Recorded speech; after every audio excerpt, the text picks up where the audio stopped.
Hello అందరికీ. నేను స్వరాలి. 'అఖండ దీపం' 74 భాగంతో మళ్ళీ మీ ముందుకొచ్చేసాను. స్టోరీ కనుక నచ్చినట్లయితే లైక్ చేయండి, షేర్ చేయండి, ఛానల్‌ని సబ్స్క్రైబ్ చేయండి. అలాగే ప్లీజ్ కామెంట్ చేయడం మర్చిపోకండి. ఇక లేట్ చేయకుండా మనం మన స్టోరీలోకి వెళ్ళిపోదాం. అయితే "నువ్వు తీసుకెళ్ళి ఇవ్వు సరియు" అని వెటకారంగా అన్నది సునీత. అంతలో సరయుకి ఒక ఆలోచనొచ్చింది. సునీత తనని పనిమనిషి అన్న విషయం కూడా ఆమె ఆ క్షణం పట్టించుకోలేదు. వెంటనే సునీతతో మాట్లాడడం మొదలుపెట్టింది. "సరే, ఇటివ్వండి తీసుకెళ్తాను" అని అంటూ ఆమె చేతిలో నుంచి గ్లాస్ తీసుకుంది సరయు. సరయు ఏదో ప్లాన్ తోటే అలా చేస్తోంది అన్న విషయం సంతోష్‌కి అర్థమైంది. అసలే ఇప్పుడు మైథిలి కడుపుతోటుంది. ఈ టైంలో ఏ రకంగానూ రిస్క్ తీసుకోకూడదు. అందుకే సంతోష్ సరయుని ఆపడానికి ప్రయత్నించాడు. "సరియు, ఇప్పుడు నువ్వెందుకు తన దగ్గరికి? తను నీతో అస్సలు సరిగా మాట్లాడడం లేదు కదా!" అని ఆమెని ఆపడానికి ప్రయత్నించాడు సంతోష్. కానీ సరియు అతని మాటలు పట్టించుకోకుండా, "బావా, నేను చూసుకుంటాను కదా!" అంటూ జ్యూస్ గ్లాస్ తీసుకొని మైథిలి దగ్గరికి బయలుదేరింది. సరియు మైథిలి రూంలోకి వెళ్లి చూసేటప్పటికి మైథిలి మంచం మీద అలసటగా పడుకొని కనిపించింది. డోర్ తెరిచిన సౌండ్ అయ్యేటప్పటికి సంతోష్ వచ్చాడేమో అనుకుని ఆత్రంగా లేచి కూర్చుంది మైథిలి. కానీ లోపలికి వస్తున్న సరయుని చూసి, "హమ్! ఇప్పుడు ఇదెందుకు నా దగ్గరకొచ్చింది?" అని తనలో తనే అనుకుంది మైథిలి. మనసులో కొంచెం కంగారుగా అనిపించింది. కానీ అంతలోనే తనకు తాను సర్ది చెప్పుకొని మంచం మీద ప్రశాంతంగా కూర్చుంది. "ఆహా! నీకు ఏం భోగం వచ్చిందో తల్లి! ఈ ఇంట్లో వాళ్ళందర్నీ బాగానే బుట్టలో వేసుకున్నట్టున్నావు కదా!" అని వెటకారంగా అన్నది సరియు. "సోదాపి అసలిక్కడికెందుకొచ్చావో చెప్పు" అని కోపంగా అన్నది మైథిలి. మీరు మహారాణి గారు కదా! తమరు పొద్దున్నుంచి ఏమీ తినలేదట. అందుకే జ్యూస్ తీసుకొచ్చాను" అని అంటూ వయ్యారంగా జ్యూస్ గ్లాస్ మైథిలి చేతిలో పెట్టింది సరియు. "పర్లేదు. మొత్తానికి నీ స్థానమేంటో నువ్వు తెలుసుకున్నావన్నమాట. రేపెలాగో మాకు పిల్లలు పుట్టిన తర్వాత వాళ్ళకి ఒక ఆయా కావాలి కదా! వేరే ఎవరో బయట వాళ్ళెందుకు? నువ్వే ఆ పోస్ట్ తీసుకుందువు గాని" అని వెటకారంగా అన్నది మైథిలి. "అసలు ఏం చూసుకునే నీకంత పొగరు?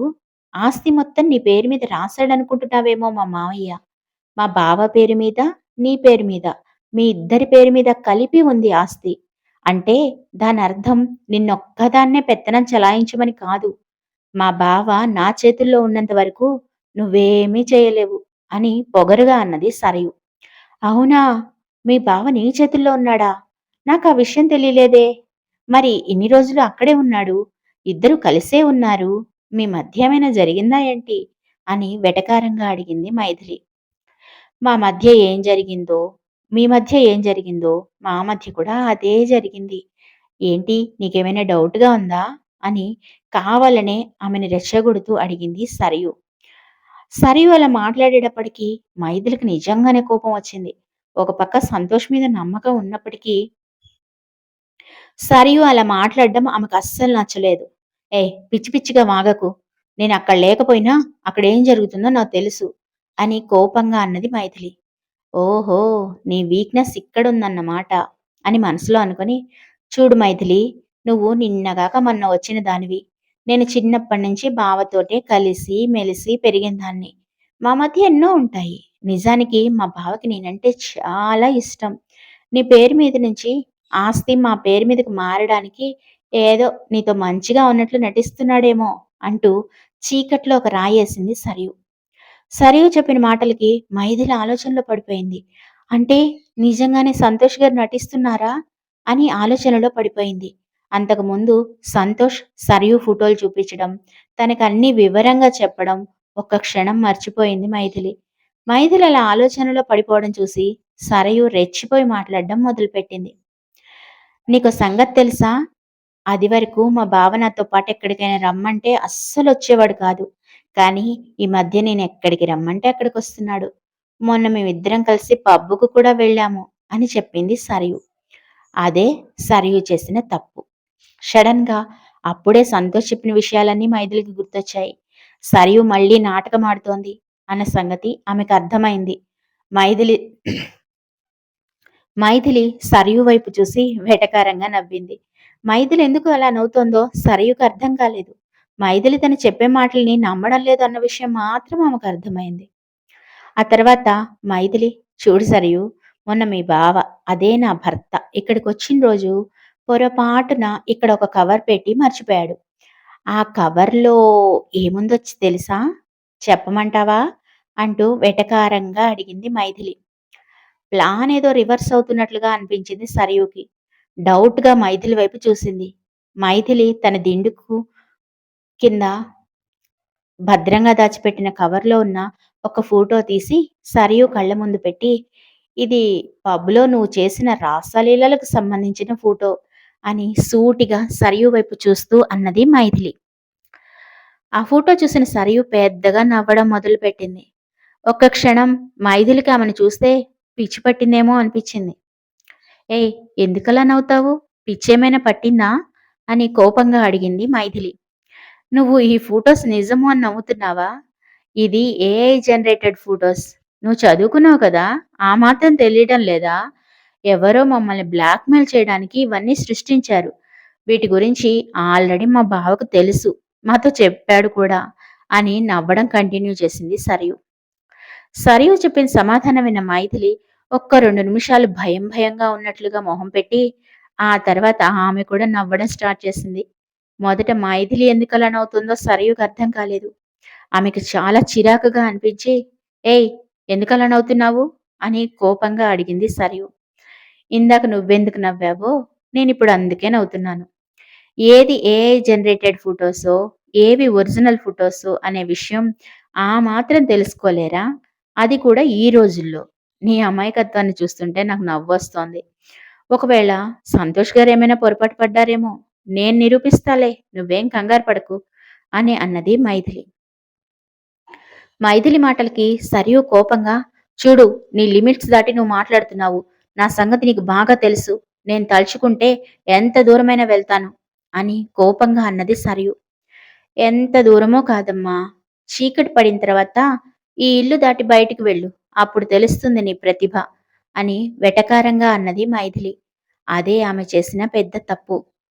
సరియు మైథిలి వైపు కోపంగా చూసుకుంటూ అక్కడి నుంచి భువనేశ్వరీదేవి దగ్గరకు వెళ్ళింది. ఆ రోజు రాత్రి పంచమి చంద్రుడు ఆకాశంలో వెలుగులు చిమ్ముతున్నాడు. అందరూ భోజనాలు చేసి ఎవరి గదుల్లోకి వెళ్లి పడుకున్నారు. ఉన్నట్టుండి భువనేశ్వరీదేవి గదిలో పరదాలు కదులుతున్నట్లుగా అనిపించాయి. ఎక్కడి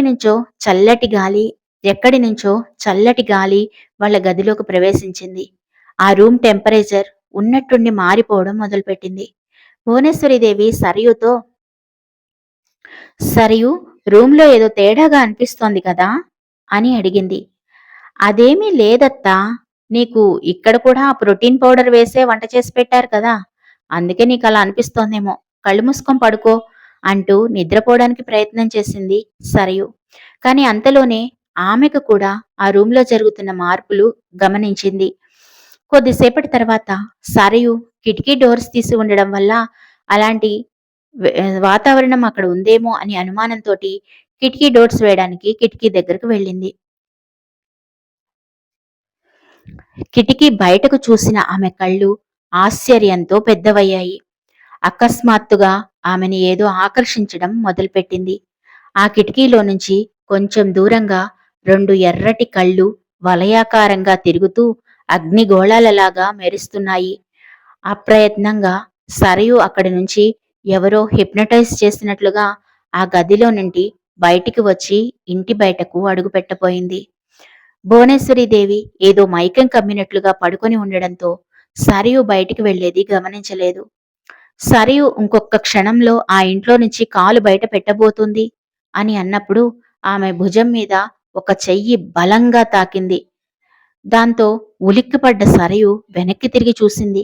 కాని ఆశ్చర్యంగా అక్కడ ఆమెకెవ్వరూ కనిపించలేదు. కాని తను అక్కడ ఎలా వచ్చానో మాత్రం ఆమెకి అర్థం కాలేదు. అయోమయంగా చుట్టూ చూసింది. అక్కడ ఎవరూ లేకపోవడంతో ఒక్కసారిగా వెన్నుల్లో వణుకు పుట్టింది. చాలా వేగంగా లోపలికి వెళ్ళి ముఖద్వారం మూసివేస్తూ ఉండగా, "సరయూ, నువ్విక్కడేం చేస్తున్నావు?" అని ఒక గొంతు వినిపించింది. ఒళ్లంతా చెమటలతో నిండి ఉన్న సరయు భయంగా వెనక్కి తిరిగి చూసింది. అక్కడ సునీత నిలబడి ఉంది. సునీత పక్కనే మైథిలి కూడా నిలబడి ఉంది. మైథిలి కళ్ళల్లో ఒక రకమైనటువంటి వెటకారం కనిపిస్తోంది. సరయుకి ఒక్క క్షణం మైథిలిని చూస్తే చాలా భయం వేసింది.